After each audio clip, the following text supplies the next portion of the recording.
Hi friends, இப்போ நம்ம மகாநதி பார்க்க போகிறோம். மகாநதியில் நம்ம விஜய் வந்து இவ்வளோ ஹாப்பியாக இருக்கிறத பார்த்தோம். என்ன நடக்குது இங்கே ஒன்றும் புரியலையே. இந்த மனுஷன் இவ்வளோ கடுப்பில் இருந்தார், காண்டாகி கர்ஜுக்கும் காண்டாமல் இருக்க மாதிரி கத்திட்டு இருந்தார். இப்போ வந்து என்னடா இவ்வளோ சாந்தமாக இருக்காரு அப்படின்னு சொல்லிட்டு யோசிச்சுட்டு இருக்கும்போது ஒன்றும் புரியலைங்க அவங்களுக்கு.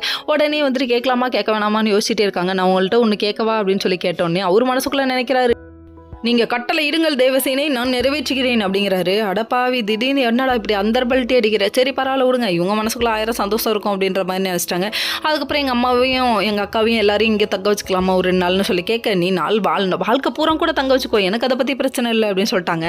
இதில் பார்த்தோன்னே ரொம்ப சந்தோஷப்பட்டு சரி போய் கூப்பிடுவோன்னு சொல்லிட்டு இவங்க கூப்பிட போகிறாங்க. கூப்பிட போகிற கேப்பில் இவங்க வரவே முடியாதுன்னு சொல்லிட்டு வீம்பு பிடிச்சிட்டு இருக்காங்க அந்த குடும்பத்தில் உள்ள எல்லாரும். அதுக்கப்புறம் தாத்தாவும் வந்து கூப்பிடுறாங்க. தாத்தா கூப்பிட்டது கூட வரல. அதுக்கப்புறம் சரி வருவாங்களா வரமாட்டாங்களான்னு சொல்லிட்டு இவங்க யோசிச்சிட்டே இருக்கிற கேப்பில் இவங்க எங்கே வந்துடுவாங்களோன்னு நினச்சி பயந்து நம்ம ராகினி பார்த்த வேலை இருக்கே, ராகினிக்கு நம்ம காவேரி தேங்க்ஸ் சொல்லணும். ஏன்னு கேளுங்க, சும்மா கடந்த சங்க ஊதிக்கு எடுத்தானுங்கிற கதை தாங்க. இவங்க வந்துட்டு சும்மா விட்டுருந்தாலே வராமல் இருந்திருப்பாங்க. அதை விட்டுட்டு கிட்ட போய் நின்று இவங்க வந்து டீசன்ட் பார்ப்பாங்க, அப்படி பார்ப்பாங்க இப்படி பார்ப்பாங்கன்னு சொல்ல உடனே இல்லவே இல்லை, எங்களுக்கு அப்பெல்லாம் ஒன்றும் இல்லை, எங்கள் பொண்ணு வீட்டில் தங்கிறதுக்கு எங்களுக்கு என்ன அப்படின்னு, நீ போய் கிளம்பு, நான் ரெடியாகு, நான் வந்துடுறேன் அப்படின்னு சொல்லிட்டாங்க.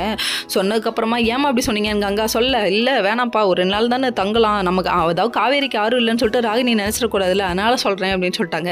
சரின்னு சொல்லிட்டு இங்கே வீட்டுக்கு வந்து பார்த்தா எல்லாரும் வீட்டுக்கு வந்துட்டாங்க. வந்ததுக்கப்புறம் செம்ம ஹாப்பியாக இருக்காங்க. விஜய் தம்பிக்கு என் கையால் நான் சமைச்சு போடுறேங்கிறாங்க. அது மட்டும் இல்லை, உங்களுக்கு கல்யாணம் ஆனதுலேருந்து நான் விருந்து சமைச்சதே இல்லை, நான் சமைக்கிறேன் இன்னைக்கு, நீங்கள் சாப்பிடுங்க அப்படிங்கிறாங்க.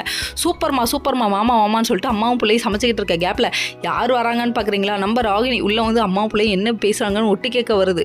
எருமை காட்டு எருமைக்கு பிறந்த எருமை, ஏன் இப்படி பண்ணுற அப்படிங்கிற மாதிரி இருக்குது.